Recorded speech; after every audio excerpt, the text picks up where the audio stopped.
Rafiki mpendwa mtazamaji na msikilizaji wa Told Jesus TV, tunakukaribisha katika jina la Yesu Kristo kwenye kipindi cha mwongozo wa kujifunza Biblia, lesoni ya shule ya Sabato, moyo wa kanisa. Tuko kwenye roho ya kwanza mwaka 2025, inazungumzia upendo na haki ya Mungu. Sifa nzuri ambazo tumezipata kwa Mungu, ambazo lazima pia sisi tuziige na zionekane katika maisha yetu tunapoishi na wote wanaotuzunguka. Lakini tuko kwenye robo ya 13, kwenye somo la 13. Kwenye robo hii ni somo la mwisho la kuweka nanga kwa robo.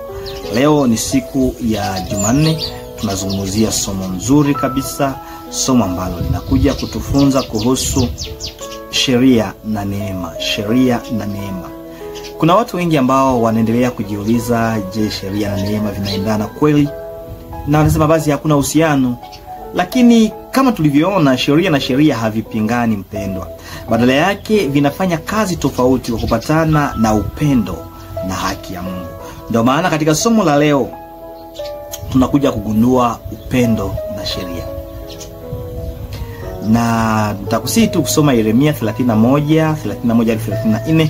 Hili linatufundisha nini kuhusu ahadi za Mungu na kutupatia moyo mpya, kutupatia moyo mpya? Ukilinganisha hili na maneno ya Kristo kwa Nikodemu katika Yohana 3:11 kuhusu kuzaliwa upya. Tazama pia Ibrania 8:10. Basi kiongozwa na Roho Mtakatifu, karibuni.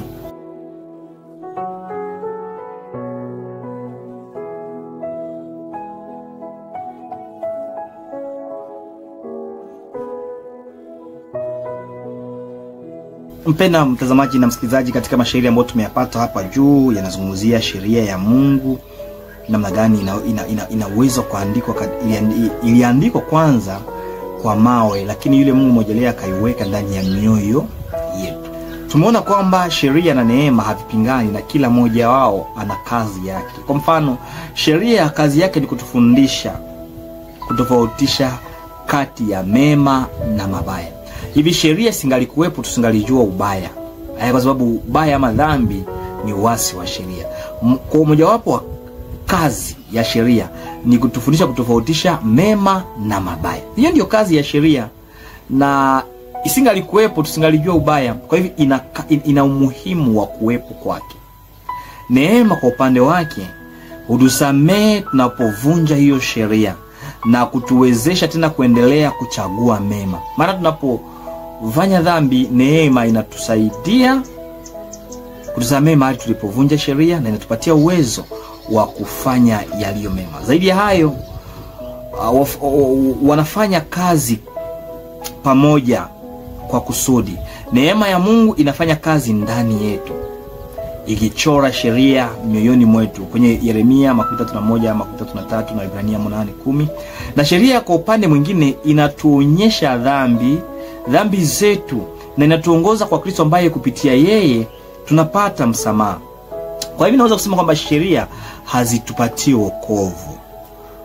Waefeso 2:8 nasema, mmekombolewa kwa neema kwa njia ya imani, wala si kwa matendo yenu mema, mtu awe yote asija kajisifu.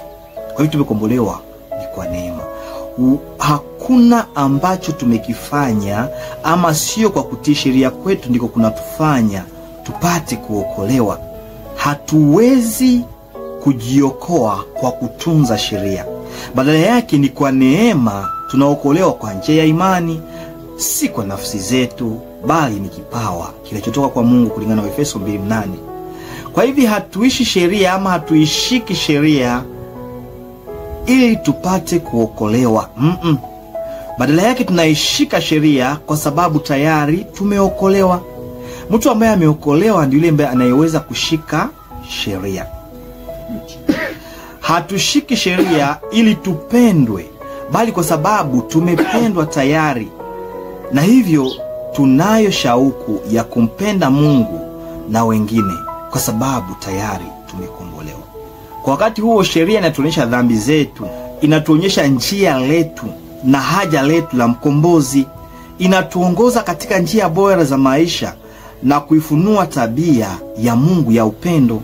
Ndio maana naweza kutoeleka mfano kila mara wakati mtu alipokuwa akifanya dhambi, Yesu akamwambia basi nakusamehe, lakini nenda usifanye dhambi tena. Alikuwa amemkomboa kwa neema, lakini amwambia sema endelea sasa kutii sheria.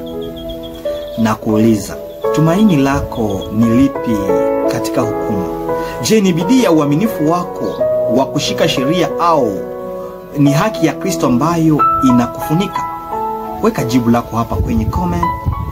Mungu akubariki kuelewa somo la sheria na neema. Jua kwamba umekombolewa kwa neema, lakini hiyo neema inakufunza kutofanya dhambi tena. Tuombe. Asante Yesu kwa somo hili. Asante kwa umetukomboa, umekufa kwa ajili yetu. Lakini hichi kifo kinatusukuma pia kutotenda tena mabaya. Tubariki na mtazamaji na msikilizaji katika jina la Yesu Kristo, amina. Ndugu yangu, usikose kusubscribe, like na kushare.